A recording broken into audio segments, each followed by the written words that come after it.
Iran और America के बीच जारी रस्साकशी में यूरेनियम एनरिचमेंट का मुद्दा ईरान के लिए रेड लाइन क्यों है? ईरान के परमाणु कार्यक्रम से जुड़े हर संकट या वार्ता के संबंध में हमेशा यूरेनियम एनरिचमेंट का मुद्दा केंद्र में रहता है।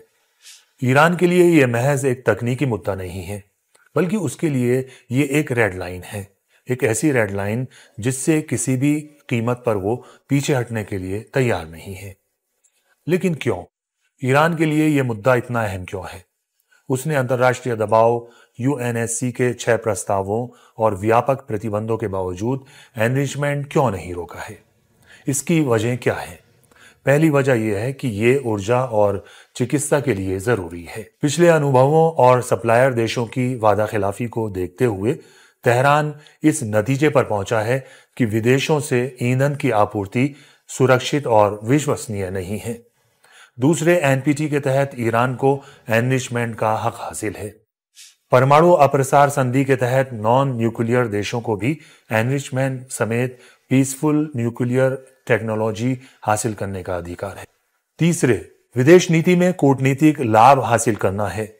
ईरान के पास एनरिचमेंट की तकनीकी क्षमता, चाहे वो निम्न स्तर की हो या इसका स्तर बढ़ाने की बात हो, वार्ता में एक महत्वपूर्ण टूल है। तकनीकी प्रोग्रेस और वैज्ञानिक स्वतंत्रता। एनरिचमेंट का मतलब सिर्फ सेंट्रीफ्यूज को घुमाना नहीं है।